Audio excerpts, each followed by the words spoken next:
राजस्थान की पूर्व मुख्यमंत्री वसुंधरा राजे का जनाधार है। वर्तमान में शायद ही भाजपा का कोई नेता उनके जितने कद का हो।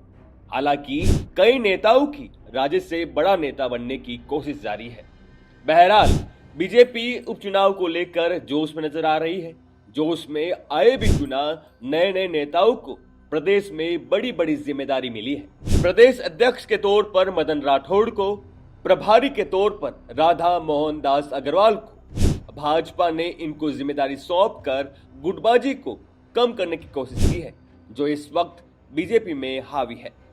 पहले आप नए प्रभारी जी को सुन लीजिए, जो वसुंधरा राजे को लेकर बड़ी बात कहते हुए नजर आ रहे हैं। हमारे कार्यक्रम में हमारी बहन वसुंधरा दीदी यहाँ नहीं है। उन्हें यहाँ न होने की बहुत पीड़ा है।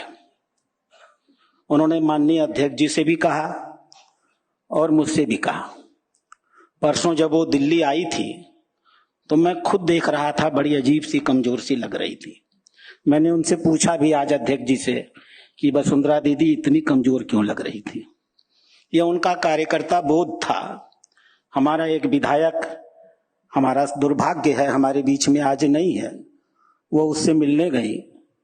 मिलने के बाद उन्हें दिल्ली की बैठक में आना था।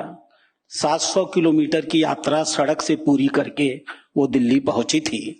यह हमारे भारतीय जनता पार्टी के कार्यकर्ता की पहचान है।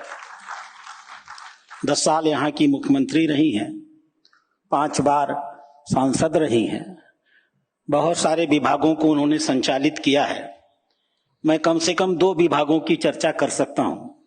एक तो जिसे आजकल हम लोग एमएसएमई विभाग कहते हैं, उस समय उसका नाम एमएसएमई विभाग नहीं होता था।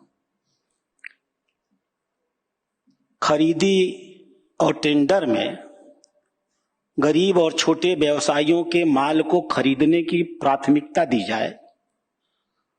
बड़े उद्योगपतियों को या सरकार को भी छोटे उद्योगपतियों के उत्पाद को खरीदने की बाध्यता की जाए। पहली बार यह रिजर्वेशन इस देश में वसुंधरा जी ही लेकर के आई थी जब वो केंद्रीय राज्य मंत्री थी, और 98 में पहली बार सांसद बनी और बनते ही मान केंद्रीय विदेश राज्य मंत्री बन गई। मैंने कहा न, पूत के पैर पालने में नजर आते हैं। मार्च में सांसद बनी और मई में आप सबका सौभाग्य है 5 बार विस्फोट करके हमने पूरी दुनिया को एक चुनौती दिया था कि भारत की यह सरकार, भारतीय जनता पार्टी की सरकार किसी भी अंतर्राष्ट्रीय दबाव में अपने हित के खिलाफ जाने को कतई नहीं तैयार है। और भारत की ओर से सबसे मजबूत लड़ाई करने का काम एक विदेश राज्य मंत्री के रूप में आपकी वसुंधरा दीदी ने किया था। मैं उनके ऊपर और उनकी उपलब्धियों पर भी बोलूं तो बोलता रह जाऊंगा। कभी मौका आएगा तो उन पर भी हम लोग विस्तार से चर्चा करेंगे। हक है उनका, बहुत कुछ दिया है उन्होंने इस राजस्थान को। भारतीय जनता पार्टी को हमेशा उनका एहसान मानना चाहिए। कम से कम एक योजना की चर्चा मैं जरूर कर दूंगा, नहीं तो विषयांतर हो जाएगा।